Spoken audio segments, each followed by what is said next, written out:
Ashish Ugle, sir. Sir. So now I will just share the screen of this our HTTP, and then you can share your screen PPT. Yes, sir, yes.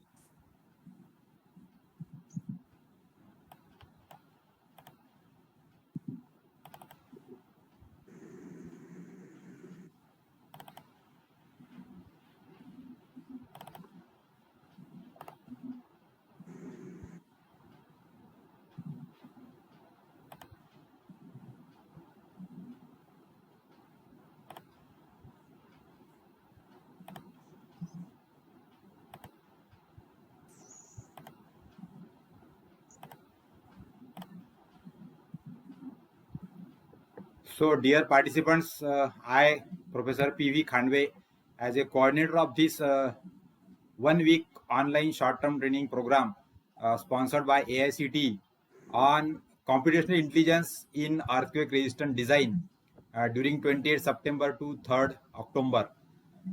So, I, on the behalf of Department of Civil Engineering, Professor Ram Maggi College of Engineering and Management, Badnera, I welcome you to all the participants and today's guest speaker, Dr. Putul Haldar Madam.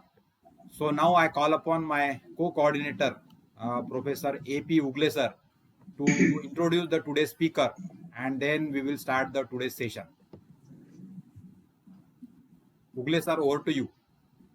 Yes, sir.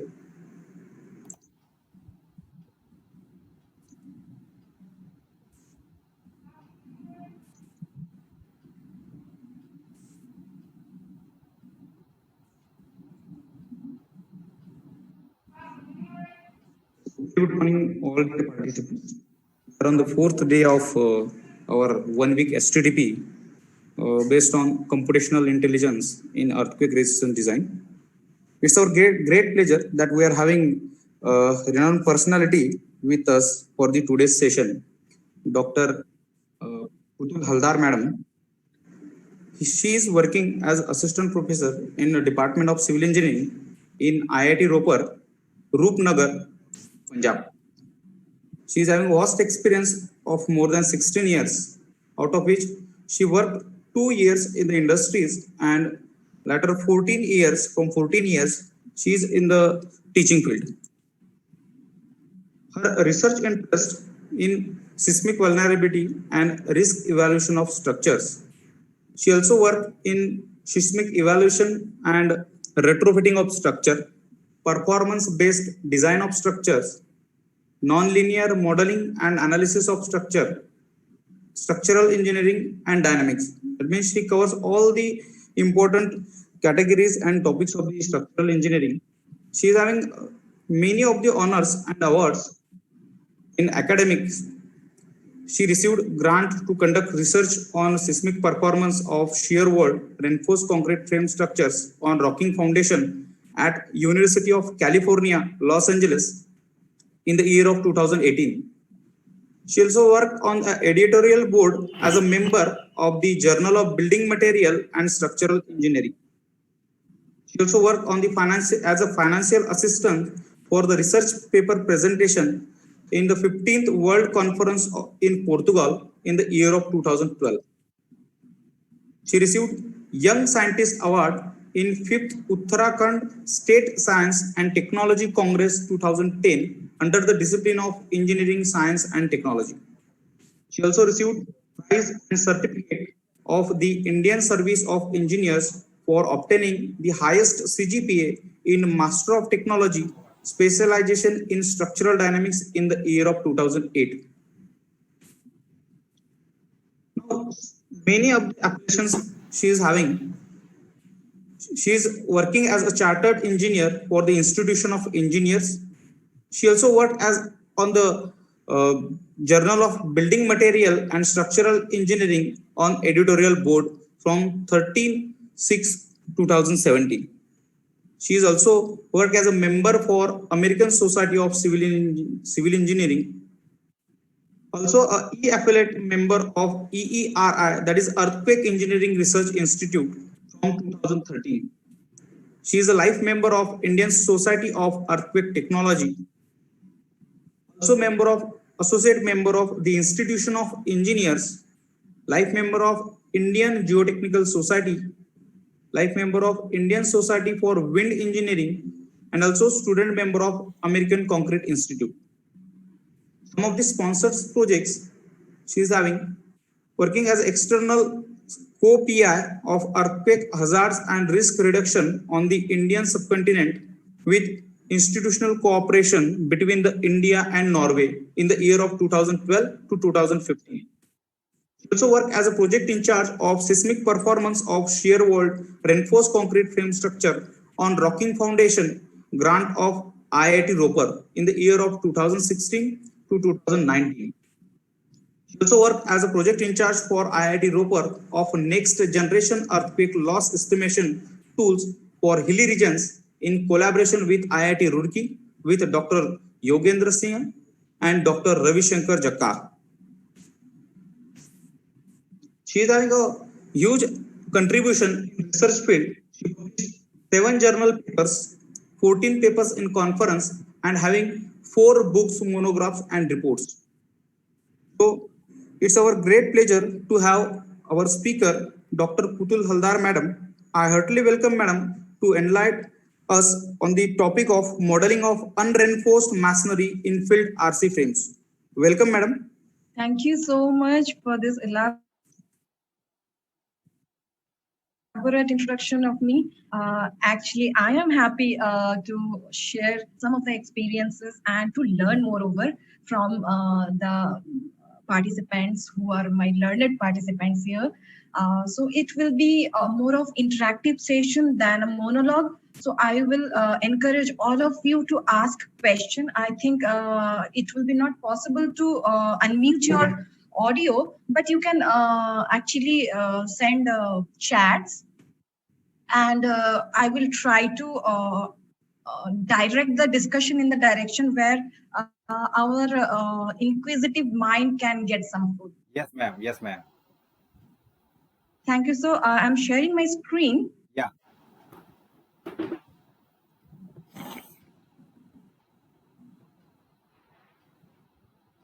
Is it visible? Yes, ma'am. Okay.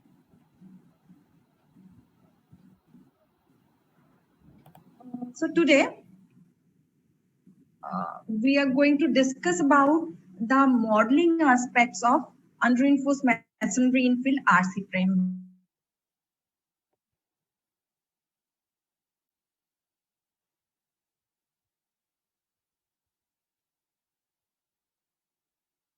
Buildings, which is the most commonly talking about the modeling. Modeling means computer modeling.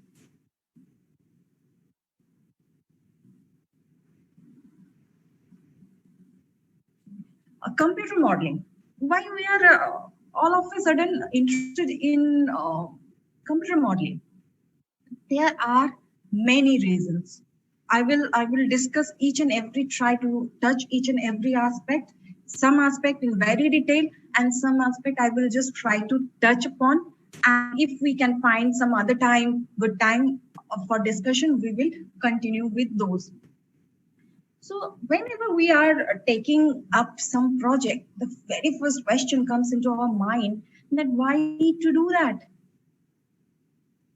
We need to do that. And particularly today I'm going to talk about the seismic performance of this masonry infill RC frame building. And I will also discuss why it is so different from the gravity load behavior of the same building with the behavior of the same building under combination of gravity load and lateral load. And that lateral load is seismic load. It's not wind.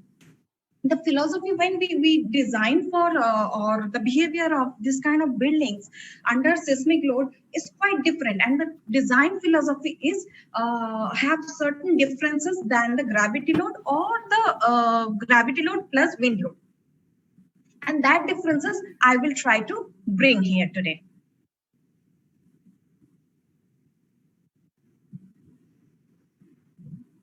I will start with these photographs I have taken from internet, and you all of you I'm sure have seen these photographs, and these photographs are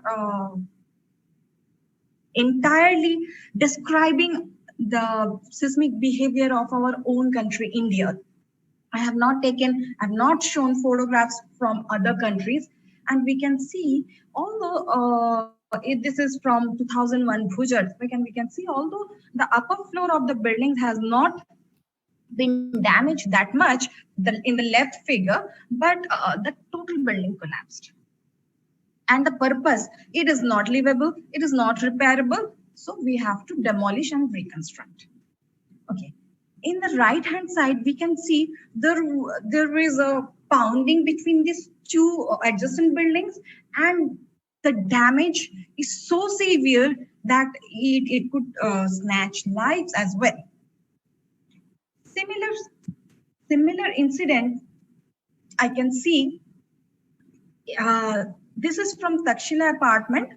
This is also from Bhuj earthquake, and we can see that two identical buildings are side by side, but the left building is intact, whereas the right hand side building, the entire ground floor has been demolished, and it is not livable condition. The right hand side figure, it is from 2005 Kashmir earthquake, and we can see the cracks in the unreinforced masonry infills.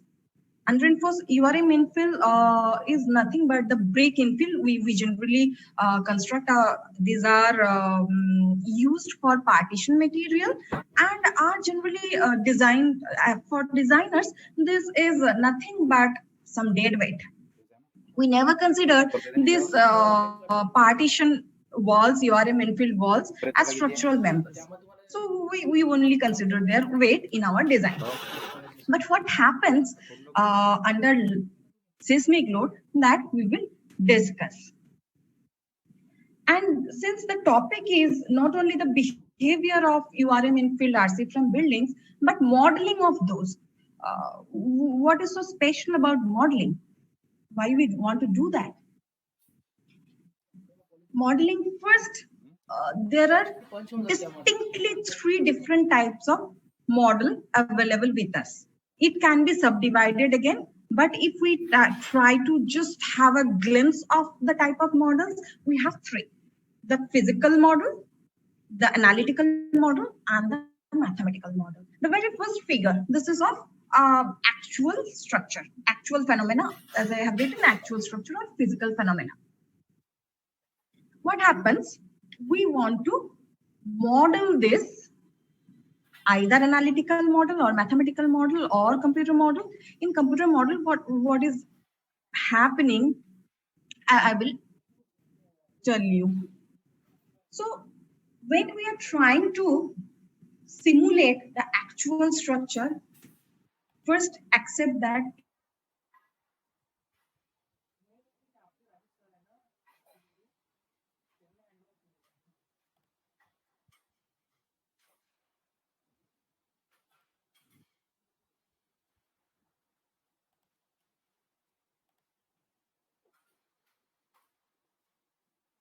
it is not possible to model each bond between the reinforced concrete, that means reinforcement, and the adjacent concrete over that and below that.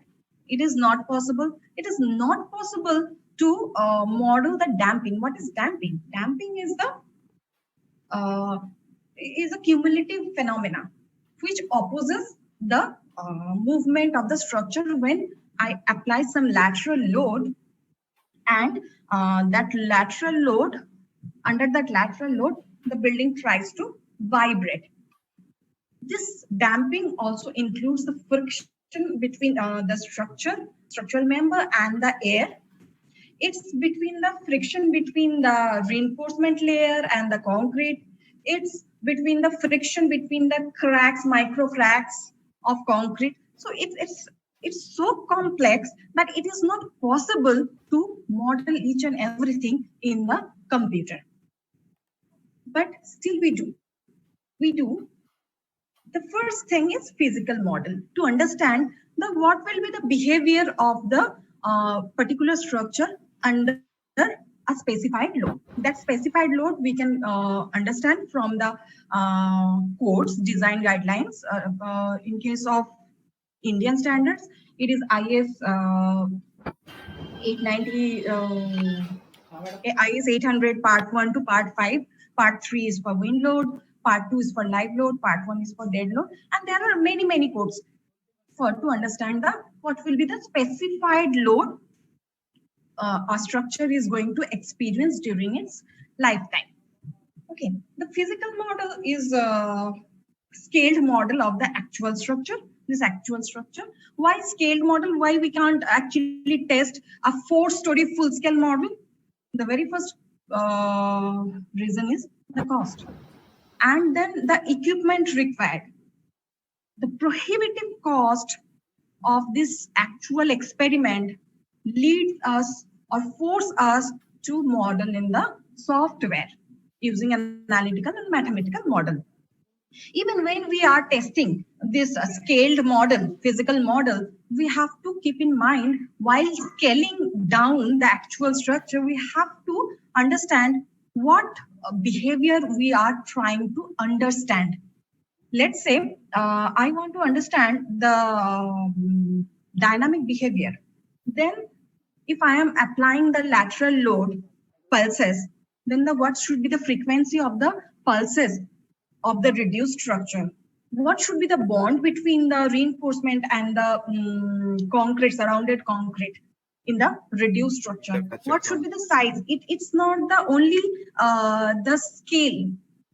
That half scale model is only beam sizes are reduced to half, column sizes are reduced to half. We have to understand that under lateral load. 5% average तेच आहे ना. पण ते कंप्रेसिव्हचे आहे आपल्याला.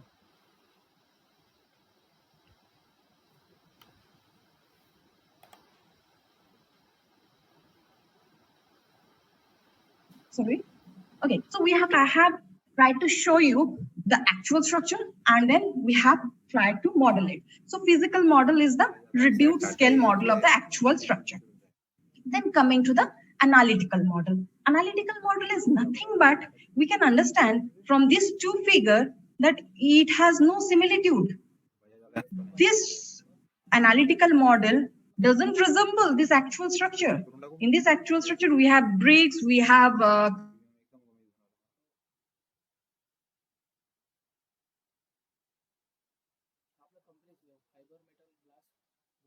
cutouts for door and window. Here, analytical structure, analytical model, we need to understand its behavior. As I said, under lateral load, the stiffness, the mass, acceleration, they are playing the actual load in their actual role in their seismic behavior. And here we can see only just by line element, some beam element, column element, I have tried to model it, analytical model. So analytical model is nothing but the replacement or idealization of the actual structure by an assembly of components.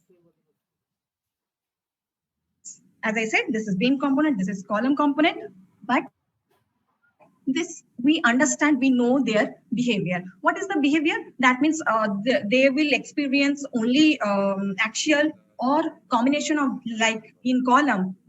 We have all designed the beams, column components in our 5th semester of BTech course in RC.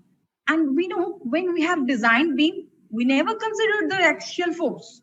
Beam is predominantly designed to undertake the transverse loading, and that transverse loading is causing shear of the beam and bending, incline bending. So their behavior is known. This beam element, column element, it is known.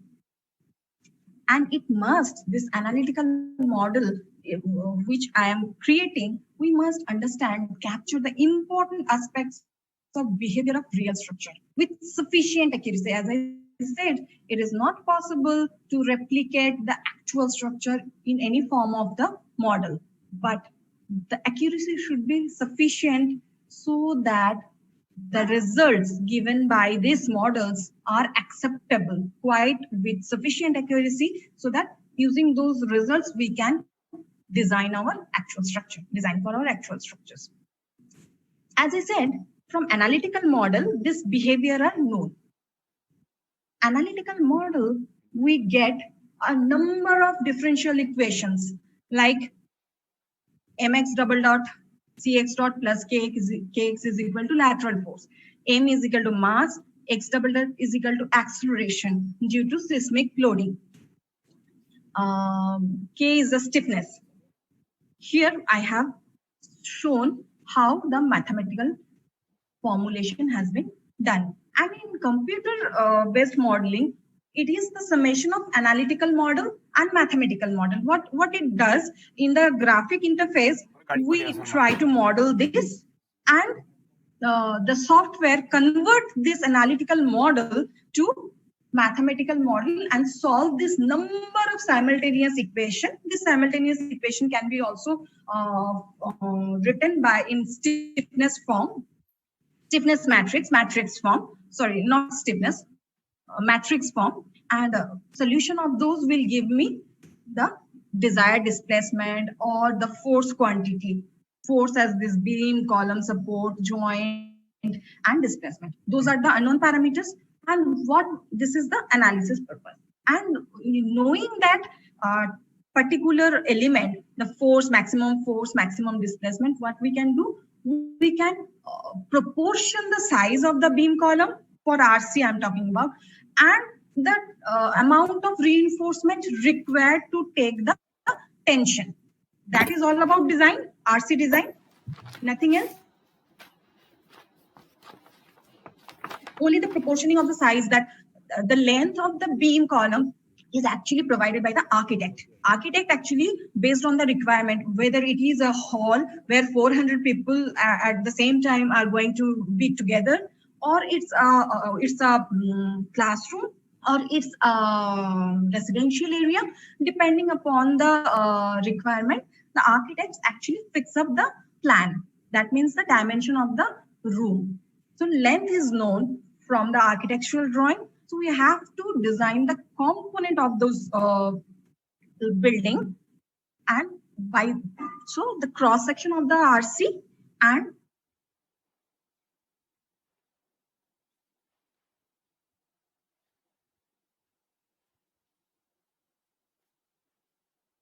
to take care of the tension, which is the basic thing. In design, although concrete can take some portion of tensile load, but for design purposes, we always consider concrete is not taking any of the tension. All the tension force is taken care by the reinforcement itself. So that's all about the type of models. And today we are actually going to discuss the analytical model and mathematical model, which is the summation of computer modeling for URM infill RC frame buildings under seismic loading. So I guess it is clear. If is there any doubt?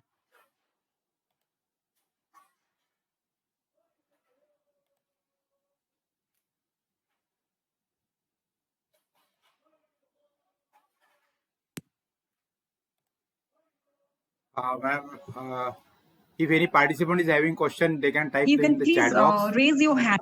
Yeah. Yes, Or yes. you can type in the chat box. It will be better if they type it in the chat box. Yeah. I will take up that. And I am keeping it on in my screen. So I think this slide is clear. So why we are doing this modeling, computer modeling is clear.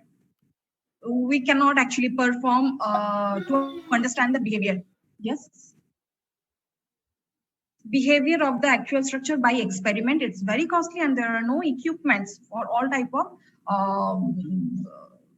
structure to test all type of structures. So we have to take care them by the computer modeling. But that error, the accuracy should be sufficient enough so that the result can be trusted, and based on that result, we can design our actual structure for any practical purposes.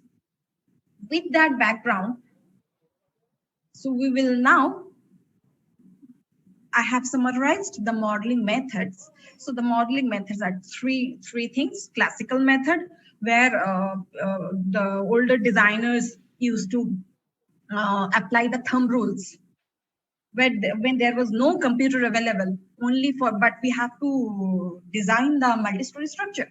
So what do? We tried some basic methods. Those are gross, but they will lead to the safer design. That's the thing. So some approximate method and computer-based method. As I said, in computer-based method, it combines the analytical model and it converts the analytical model in the background to the mathematical model so that it can solve the number of simultaneous equation created. And that simultaneous equation can be written in the form of a matrix, which we call direct stiffness method. And for some cases like fluid, the water flow in a river, the actual stiffness matrix method is not known, actual behavior is not known. So what we try to do, we try to actually visualize the displacement pattern or the pattern of, and we approximate, and that is finite element method. All of us actually have some fascination about finite element method, but let me, it is important to tell that the exact method is stiffness matrix method, not the finite element method. The finite element method always gives us approximated analysis results. So if we know exact stiffness of the structure, we should go by stiffness matrix method.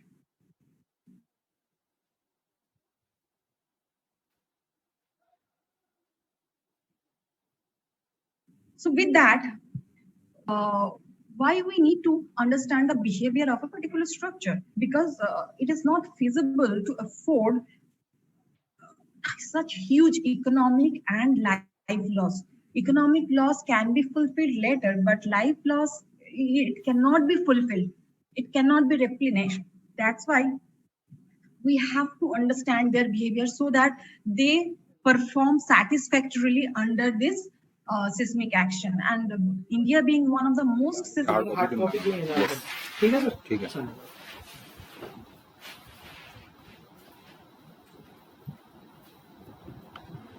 seismically active country, inevitable. Till date, we cannot neither predict actually or stop this seismic action. So seismic actions will be there. How do I ensure safeguard of our economic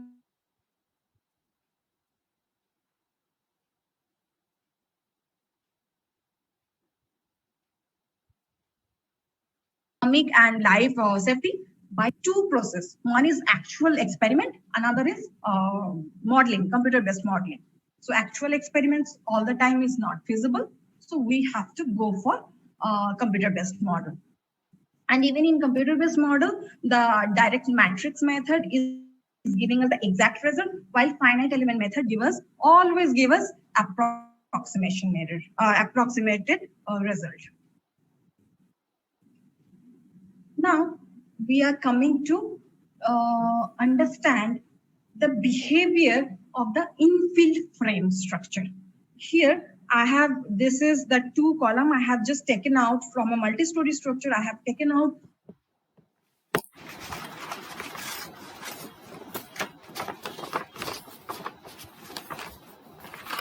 one panel with this column. I have only taken out one panel, and these two are beams, and they have their vertical loads also on them, although I have not shown for the brevity, and I am pushing some lateral load, seismic load. So what happened? We can see the deflected shape. We all know that the density of this brick material is very high. It's almost 20 to 22 kilonewton per meter cube density, whereas the density of reinforced concrete is 25 kilonewton. So it is very heavy, and all this panel is filled with this masonry infills. And being very rigid, the masonry, the displacement under the same load, the displacement of this masonry infill is less, whereas the displacement of this frame material, which is RC, is higher. So we can see that here there is a separation of this infill panel from the adjacent beam column or frame structure. Here above and here in the bottom. There is a, because they are different material, their load deflection behavior is different. So there is a gap between these two. And where there is joint, we can see when we are applying some, trying to push it like diagonally, in this diagonal only attached with this beam, adjacent beam and column. So what it is trying, when it is trying to deflect in this direction, it is pushing inside the infill, in this portion of the infill. And as we know, each and every action has equal and opposite reaction. So what this infill will do, it will try to apply some negative diagonal pressure or tension. Here in this diagram, we can see this is the bare frame. When there is vertical load P, lateral load V, and in the bare frame, we can see this is the action reaction, tension and shear in this beam column joint. But here, when there is masonry infill in between this panel, we can see there is additional shear force, because during the formation of the frame, it is trying to push the masonry infill, and as reaction to that, masonry infill is trying to pushing the or giving the tensile force to the adjacent beam column frame, and it is diagonal. One component of this horizontal component of this diagonal is causing r cos theta shear, additional shear to the column, and r sin theta additional shear to the beam. Okay. So this is the line diagram. Now, here in analytical model, I said the analytical model is the idealization of actual structure by an assembly of components whose behavior is known. But who is going to tell us the behavior? Like today, I am trying to design a very, very unique structure which has never been built before. So who is going to tell me what will be the behavior? The behavior we can understand only by two methods. One is the physical modeling, the experiment. Another is we have to actually understand their behavior from the literature. Literature means books, codes, and if it is so unique that there is nothing mentioned, we have to go for the research material. Okay.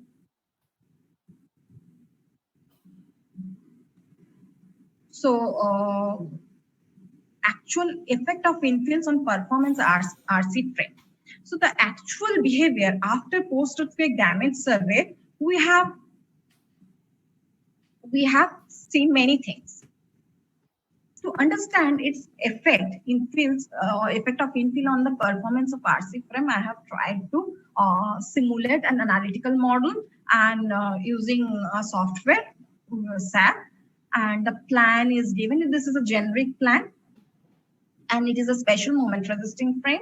And I have tried to gauge how it is differ from the bare frame when I have put in these diagonals are representing the infills. Okay, and this is the bare frame. So I have seen the stiffness of the infill frame has increased significantly when I am putting the infills. Very good. Increased strength of the infill frame. The strength increased 2.2 times for this 4-story and particular this building. 2.2 times when I am inserting the infills. That is also very good. Increased force on RC members. As I have shown in the previous diagram, that due to the diagonal tension, diagonal tension, the horizontal component of r cos theta is acting as the shear to the column. And we all know from our experience of RC design in BTech that we never design our columns or check our columns for tension. What we take? We take axial load, compression, and biaxial at max biaxial moment. We never check for tensile force. But under lateral load, we can see there is an increase there is additional shear force to the columns, which we have to take care. And similar observation I got from the literature review of post-earthquake damage survey all over the world. And these are from Bengal earthquake, and these are from the experiments of Mehrabi long back in 1996. This is from 2000 Nepal earthquake, and we can see the shear failure of RC column caused due to stirred action of the masonry infill. So it is evident from the literature, that is experimental, and from the actual behavior of the structure, which I can capture using the post-earthquake damage survey, that yes, this is a very common mode of failure. The additional shear, this 45-degree angle failure of the column, this is because of the presence of this infill panel adjacent to it. So this is one of the major prominent failure of RC frame due to infill.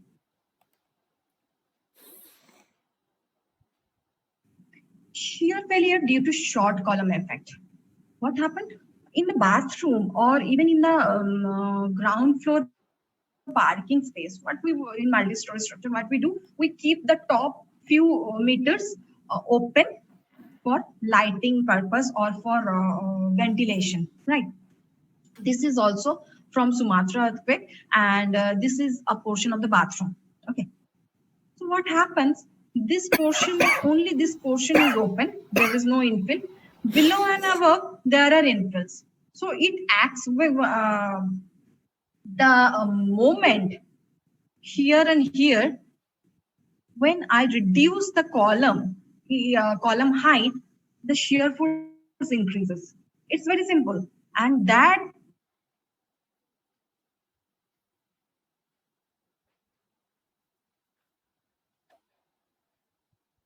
shear force, increased shear force since I's bar. So it is not able to take that much of shear force, so it failed. So shear failure due to short column effect is also predominant when under lateral load of seismic action. And there is another distinct failure we have seen. This is also we have seen from experiment or observed during actual earthquake. That is flexural failure. Here we can see this is the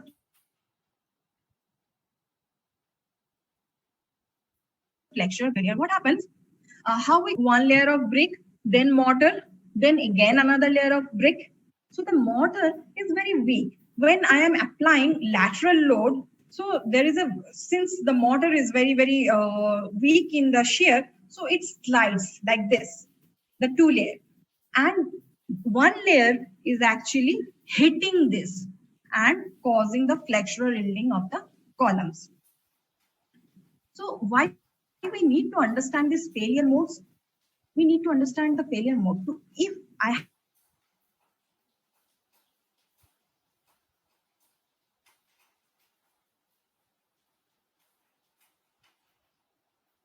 have to make my structures close these possible failure modes. If I can stop this, stop the entire frame to fail in this mode, so it will sustain. That's why we need to understand from the literature and from the post-earthquake damage survey that what are the failure modes. That's why I have gathered this information, and in our design, our aim will be to freeze those. Now, those are practical behavior we have seen. Now I am coming to the design philosophy, how the design code actually controls the failure of the structure, how they can actually ensure the safety of the structure under some specified load. in any structure, they are classified based on the observation. They are classified either in equal displacement principle or equal energy principle. What happens? This red dotted curve is the actual load behavior curve. When we are applying some lateral load, the vertical load is always there. And along with when we are pushing this, the lateral load, it is not the two exact straight line, but to make you understand, I have converted is bilinear. This will be some curved thing, but I have converted in bilinear graph. So this is the actual behavior of the structure. If what equal displacement principle says, if the natural fundamental time period of the structure, that means to complete, if the structure is at rest, then when I am disturbing it, it will go some extreme, then neutral, then this extreme, and then coming back. The whole cycle, to complete whole cycle, the time taken is called the natural fundamental time period. If that period is greater than 0.6, then it is called long period structure. Why we have classified them as long period and short period? Because their behavior changes. For long period structure, we can see that it has been observed that for an hypothetical elastic structure, this is inelastic structure because the load deformation is not following Hooke's law. Till yielding, it follows Hooke's law. Stress is equal to Young's modulus times epsilon strain. But here it is not following. But in this hypothetical structure, this is the ultimate force because of the Fe is the ultimate force or elastic force due to earthquake. And if I don't want any damage to my structure, let's say I have designed for that much force to make it elastic for that much force. So what happens? The ultimate displacement of this elastic structure will be equal to the ultimate displacement of this inelastic structure for long period structures. What happened? The yield force is here because it is not following any linear Hooke's law. So yield force is here. And we have designed for much lower forces. How this is, why yield force is not design force? Why yield force is always higher than the design force? Because of two things. When we are proportioning, I said in design what we do RC, we proportion the section B by D of the RC members and the reinforcement. And when we design, we always know that if the section is required 230.1 millimeter, we go for 235 millimeter, because 230.1 millimeter to make shuttering is not possible. So we try to maintain the size identical. By that process, the size is always given some higher. And then reinforcement again. The actual requirement maybe 10.1 number of 20 dia bar. 10.1 we never give. We always give 11 on the higher side. So those, and then these are from design. And even in analysis, we check the structure for, as if we design for IS 456, what is the load combination? 1.5 times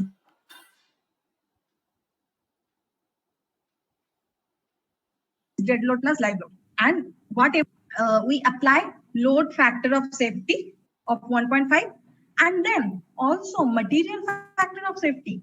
We don't consider the cube strength as the actual strength in design. We reduce it by 1.5 times, and in steel 1.15 times, right? So there are four points which give rise the higher yield force than the design force. That is, one is material factor of safety, another is load factor of safety, Third is the size of the higher size provided of the beam column section, and the higher reinforcement that will give rise that whatever forces I have designed, it will yield on the higher side.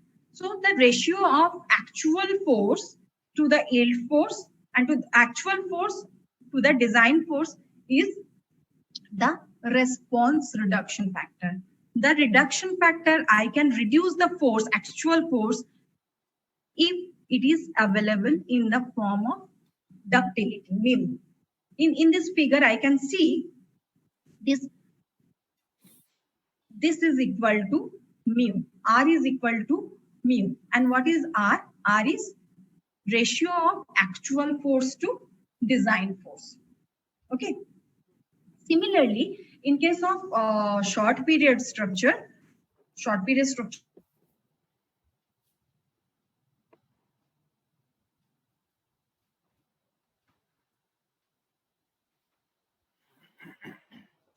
whose time period and it is just plain geometry. If we try to equate this energy stored in this elastic structure is the triangle, and energy stored in this inelastic structure is this rectangle, and this this triangle and this rectangle. If we try to equate, we will come to know that R is 2 mu of 1. What is mu? Mu is the ductility. Ductility is nothing but the ultimate displacement by yield displacement. Am I clear? So this is, I'm going to modeling, and this is how we classify the actual structure either in equal displacement or in energy principle. And why I am trying to establish a force reduction to the ductility available, because I can reduce the design force if I have higher ductility available. As simple as that. So that is the fundamental difference between gravity load design and earthquake resistant design. In gravity load design, whatever are the stresses because of the external loads, we design. But in earthquake resistant design, since the earthquake is for very, very less time, and although the amplitude is very high, very, very high, but that is for a very short time, and it's going ups and downs. That means it's to and fro, very vigorous to and fro motion. To sustain that, we need not make our structure elastic. We can accept some damage, and damage is good. It will actually dissipate the energy that has been given by the earthquake vibration. Dissipate, but in the pre-described manner. I don't want the actual failure of the structure, but in some way, if it is reducing the motion of my to and fro motion of my structure, that is good for me. And in that sense, damage is acceptable in earthquake resistant design. And that's why it is called earthquake resistant design, not earthquake proof. If I have to make it earthquake proof, I have to keep it elastic. In some very special structure, we may do so for a nuclear power plant and all, but for general structure, this nonlinear behavior is much acceptable. And that's why we have established the response reduction factor with the ductility. Now coming to the code, how code actually controls the design or the desired, or how it ensured the desired seismic performance. There are three main parameters. The first is control of ductility demand.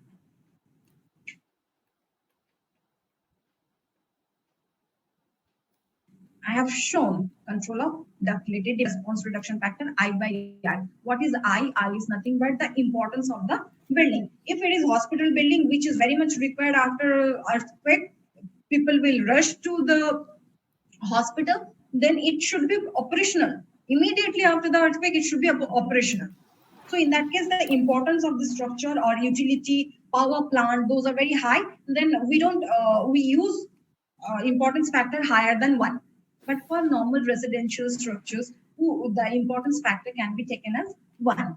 So the effective response reduction factor given by code is importance factor by response reduction factor. And we can check the clauses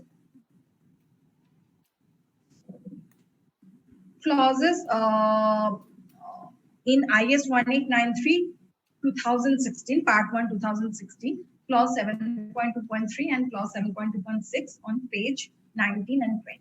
So this is one key issue by which it controls the desired seismic performance. Another is control of minimum design base shear through the use of capping on design natural peril. What is that now? When we model the actual structure using some software, we have always seen the time period given by the model is much higher than that of the time period if we calculate using the formula given by the code. So fundamental natural period, it is on page 20 of IS 1893-2016. And the approximate fundamental natural period, it has been given for RC bare frame buildings, 0.075 h to the power 0.75. And for steel bare frame building, it's 0.085 h to the power 0.75. And for reinforced structure, it is 0.09 times h is the height of the building by root d. Root d is the plan dimension. When I am considering earthquake in x direction, we have to take that direction plan dimension. So in x and y for URM infill buildings, so we will have two different time periods, two different directions. But for bare frame, whether it is RC or steel, it is the same in both the direction. Okay. So using that time period, so there is a difference between the time period given by the computer-based model and time period calculated using the codal formula. So how we cap the design base shear? We use a correction factor, VB bar by VB, in the two direction. It has been given in clause 7.6.2. The VB bar is the base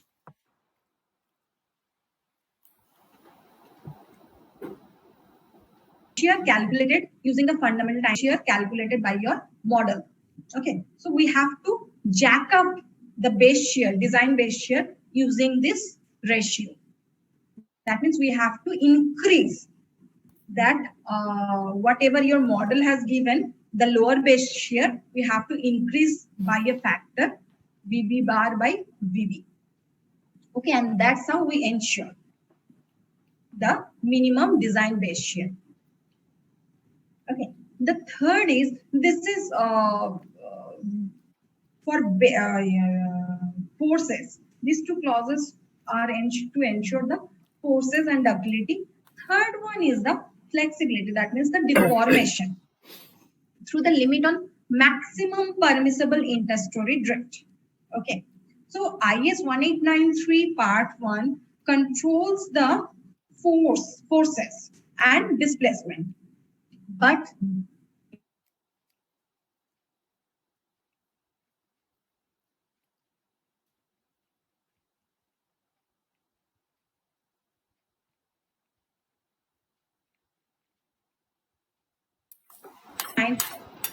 as I have, so the ductility clauses is completely taken care by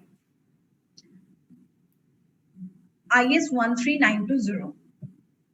Okay, so if we design only for IS 1893 part 1, then we are actually ensuring the force part. To make it special moment resisting frame, we have to design it as per IS 456, as per IS 1893 part 1, as per IS 13920. Okay, am I clear? So, the first clause is ductility demand, and code has given the ductility demand as it is in clause 7.2.6 and table 9 of IS 1893. Here, two types of, we can see, I have shown the response reduction factor provided for moment resisting frame system, since we are talking about the frame building. So RC buildings with ordinary moment resisting frame is 3, response reduction factor is 3.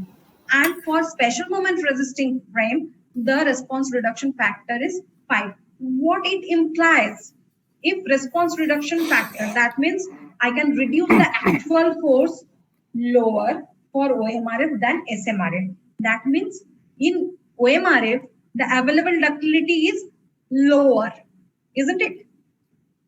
And what is OMRF? OMRF, as I just said, if we only take care of the force portion as per IS 1893 and I don't ensure the ductile detailing as per 13920, then the frames are called ordinary moment resisting frame. Okay. And please don't forget, we have to satisfy IS 456 clauses everywhere. That is the basic code. On the top of that, we have to satisfy IS 1893 to make it ordinary moment resisting frame. If I have to make it special moment resisting frame, then along with IS 456, I have to design for IS 1893 and IS 13920 both. And why I have to model IS, satisfy the clauses for IS 13920? Even if we design for IS 456, that also provides some nominal ductility. But if I have to, when your response reduction factor is 5, then I am actually designing for 10% force only, and 90% I am relying on ductility. But to have that much of ductility, only detailing as per IS 456 will not provide me that much sufficient ductility. We have to provide some special reinforcement arrangement to get that much of ductility, and that guideline is given in 13920. Okay. So the first point, ductility demand, is discussed. Now, control of minimum design base shear, I have already talked about that. Code gives some formula. These are empirical formulas based on observation. They have given for different type of structures. We have to find out using the time period of the structure of our interest, using those formula, as well as we will get some formula from our computer-based model. And if it is the computer-based model is giving us lower base shear, we have to at least design for that much of base shear which comes from using this empirical formula of the IS 1893 code. Okay, that's how we will design for minimum design base shear. And how we control the flexibility. Okay, here I have also given for your understanding the how we will calculate. Here I have shown that VB bar by VB, and how we calculate the base shear. We calculate the base shear as horizontal acceleration times seismic weight. And horizontal acceleration is Z by 2, SA by G, and I by R. I by R is effective ductility demand response reduction factor as per code. And control of flexibility, yes. This horizontal seismic coefficient, Z is the zone factor, and I is the important factor, R is response reduction factor, which I have already shown in table 9. So I will just quickly show you what is seismic zone. All the India continent is subdivided into several seismic zones depending upon the seismicity of that location. And we can see the northeast, entire northeast, the Himachal Pradesh, and this Gujarat. All these are very high seismicity zone. So it is assigned seismic zone 5. The green one, which are near the Himalayan region, it is in seismic zone 4. Seismic zone 3 is this yellow one, and the peninsular India is almost very less seismically prone, so they are assigned seismic zone 2. Seismic zone 1 is not present in IS 1893 2016. Even in 2002, it was not present, because after 2001 Bhuj earthquake, the code has been revised, and it has been observed that the seismicity is higher. So seismic zone 1 has been merged with seismic zone 2 in that edition. So there is no seismic zone 1 in 2016, even in 2002 version of IS 1993. And we can see the zone factor is for seismic zone 5 is the highest, 0.36, 4 is 0.24, for zone seismic zone 3 it is 0.16, and seismic zone 2 it is 0.1. And the importance factor, as I have already mentioned, for normal building it is 1, and for any important building, critical buildings required to be functional after earthquake, lifeline building associated with utilities like water, power, transportation, etc., we can take 1.5. Even code says you can take higher than 1.5, and it is on the discretion of the designer in charge. Okay, so now I am coming to the third control of IS 1893 design control to ensure the seismic performance is flexibility. What is flexibility? It is nothing but the deformation allowed. I have just copied the words from the code, and it is on page 26. You can also refer. It says the deformation of RC building shall be obtained from structural analysis using a structural model based on the section properties given in 6.4.3.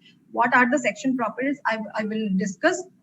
Just give me 5 minutes. I will discuss what are the section properties. But it says the how we will get the deformation. We will make a computer-based model, and we will get the deformation under specified load.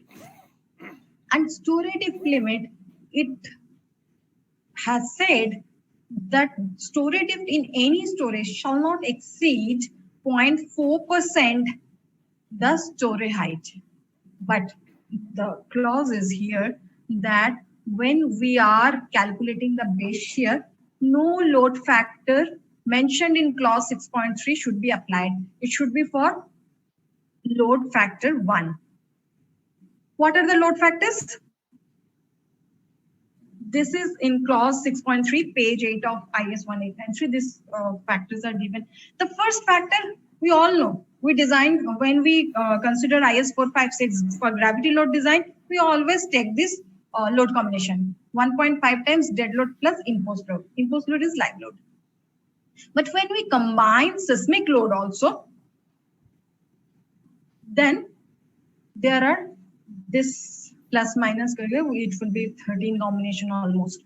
So 1.2 times dead load, imposed load, plus minus earthquake load. What is plus minus earthquake load? Earthquake can come from any direction, right? So if we are considering the x direction, then once it is positive x, once it is negative x. Similarly, 1.5 times only dead load plus earthquake load. And the last combination is a bit strange. 0.9 times dead load plus minus 1.5 times earthquake load. Why we are reducing dead load? Dead load is supposed to be magnified. Why we are reducing? And this combination only takes care of the dead load and earthquake load. Earthquake load is maximum, dead load is minimum. Why this combination is required? And what we want to achieve from load combination, we want to find out the worst combination. From the worst possible case, what is the maximum stress possible for a structural member? And we will design for that much load. Then the structure will be safe for any other load combination, isn't it? So this combination are actually giving me the worst possible case. Then really 0.9 times dead load is giving me worst possible case. Yes, it is. we know the vertical load actually increases the stability under lateral load. Yes. Okay. 180 kilo column and 1 8 kilo column, to topple them, the lateral load will be required different, isn't it? Yes. This is actually giving us the worst combination for lateral stability. That's why dead load is considered. It may happen that we have considered higher dead load, but that much dead load is not possible. And then in case of higher lateral load, it will topple. To ensure that it shouldn't topple, this load case is also given. So actually, I have come here from this, that this 4.4% times the story height, the stiff story drift should not be higher than this, but the load combination will be 1. These factors will not be considered. All these factors will be 1. That means elastic case. Okay.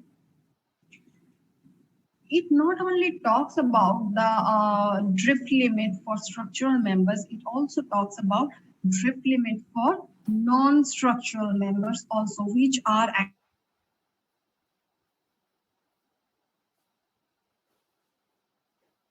actually connected with the city or some motor pipeline, or in case of hospital, there are so many utilities which are attached with the beam column, right? And it says for all buildings located in seismic zone 3, 4, and 5 shall be ensured that structural components that are not part of seismic force resisting system and monolithically connected, they should not lose their vertical load carrying capacity under the induced stress. And how we will ensure that the shear force resulting from story deformation equal to R times story displacement. This story displacement is considered for load combination 1. I mean load modification factor 1. This should be multiplied by R times and check if these members are non-seismic members which are monolithically attached, can take care of that force or not. That's how it actually controls the desired performance of any structure. This is the gist. Now we are actually moving to the modeling portion. These are the background, right? Dr. Khanve, you can actually instruct me if Ma'am, you can take a break. You need that break. Yeah, we will take the 15-minute break. I am comfortable in continuing the session, but if you want, we can follow. Yeah, we will take, madam, 15-minute break. Okay. And with the next session at 11 a.m. we will start. Okay, sure. Because So I will take a break here. Yeah. Thank you, madam. But very nicely you have given the insights, very small details, and very well explained. So definitely it will help us to understand the further part of that modeling. So we will again stop here for this session. Before closing this meeting, if participants are having some question, then yes, I am here. They can go ahead with their question. And then we will start for the second part, that is computer-based modeling at 11 a.m. Yes. It is open for discussion. Yeah. You please raise your question.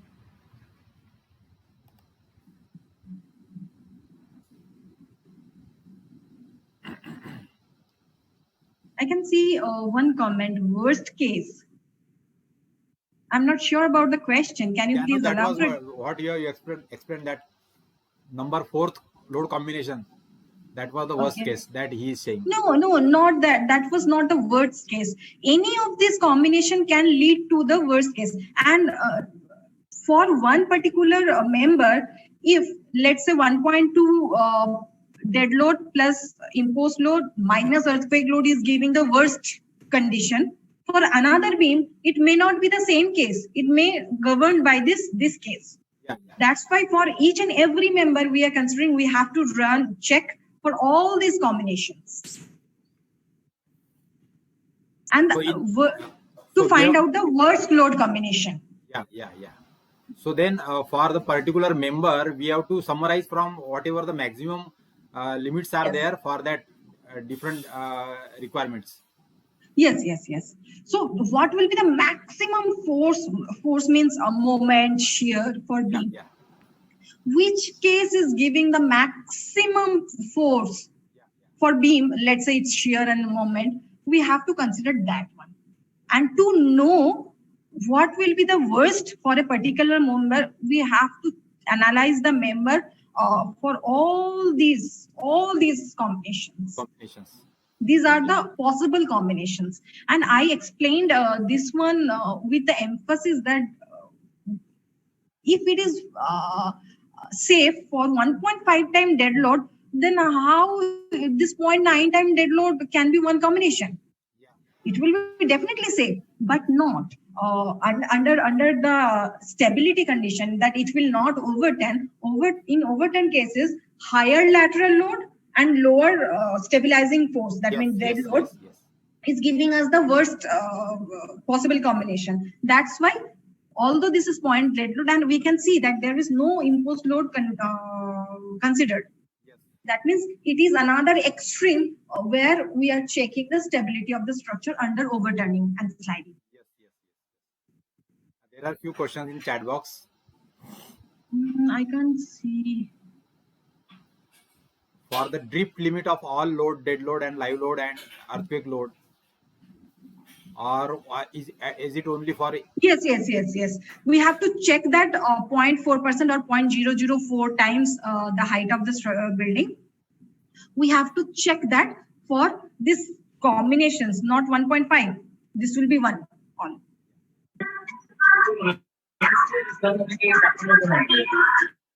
Reducing dead load by 10%, I thought it would be worst case.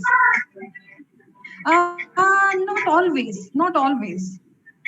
That's why it cannot be predicted so easily. That's why we have to run all these combinations when we are considering seismic analysis. And when we are only designing for gravity load, we all know the first combination is the only combination we check. Any other question, please? So I think there are no any chat questions. Okay, yes, there is one question. Drift can, yeah. Yes, sure. Drift can be checked for EQ.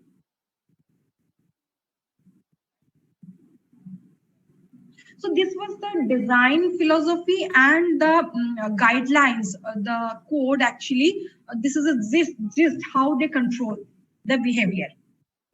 And then we will come to the modeling part where we have to understand the behavior and for what behavior, how we are simulating the cautions code has given. I will mainly discuss the guidelines, modeling guidelines given by Indian Standard. And I'm sure that in the next tomorrow, I think they have a practical hands-on session by Dr. Vijay Khose. Yes. And after this background, with this background, they will be able to